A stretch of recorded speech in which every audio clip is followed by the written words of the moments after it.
Dear students, let us discuss now the practical applications of principle of conservation of linear momentum, and the most important is recoiling of gun.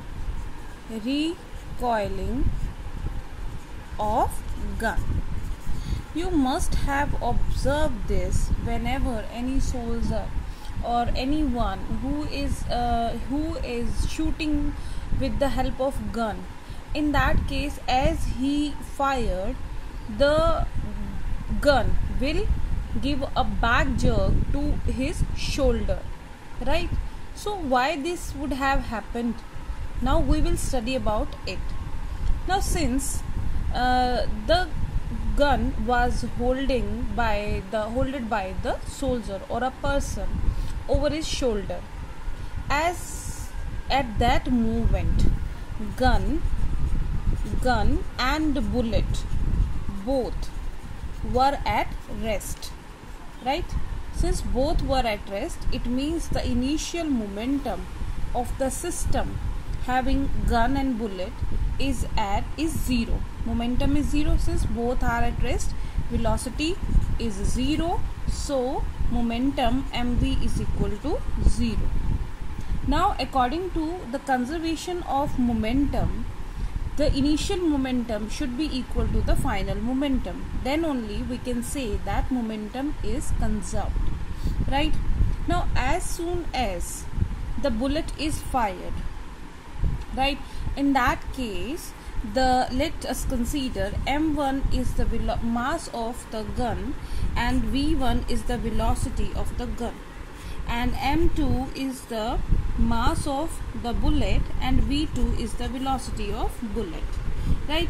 So in that case, since initial momentum was 0, so final momentum should also be 0 according to the principle of conservation. So we can say m1 v1 plus m2 v2 is equal to 0, or we can say m1 v1 is equal to minus of m2 v2, or we can say v1 is equal to minus of m2 v2 by m1. Now here negative sign indicates that the direction with which the bullet will move will be opposite to the direction with which the gun is moving. Here we have considered here that this is for bullet, this is for gun, and this is for bullet.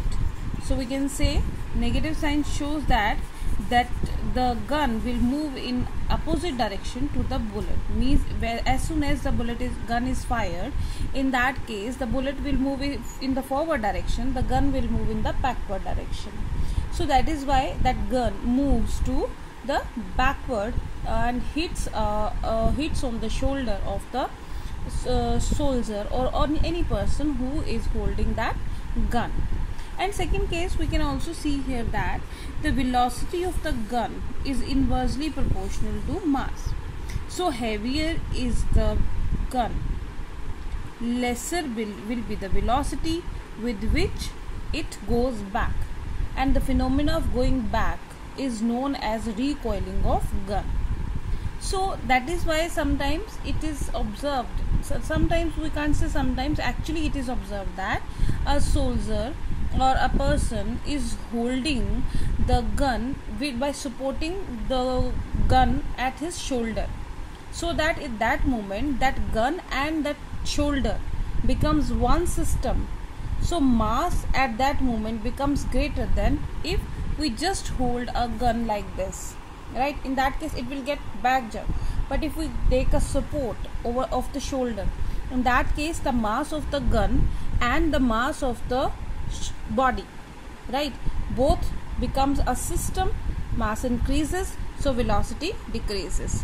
That is why in that case the jerk is smaller, or we can say there will be smaller recoiling, and this is vice versa. So if mass is smaller, there will be greater recoiling. So this question always being asked that why a soldier, or why we should hold the gun by holding it tightly to the shoulder, right? Similarly, we can take the example of rockets and jet planes. Rockets and jet planes. In that cases, we know that in case of rocket also, if we see that the gases burns and goes out in the downward direction. Suppose initially the rocket was not being launched. In that case, the position shows that the rocket is at rest position and gases in that is also at rest. So in that case, initial momentum was 0. Now final momentum should also be 0 in that case if the gases are moving downward direction having some momentum. So rocket will move with the equal momentum in upward direction. So overall momentum of the system is 0. Another example we can have when a man jumps out of a boat over a shore. In that case, you must have observed that boat gets a backward jerk and it goes away from the shore. So why this is so? In that case, the forward movement of a person is having momentum which is equal and opposite to the momentum gained by the boat when it moves away from the shore. So this is all about the applications of principle of conservation of linear momentum.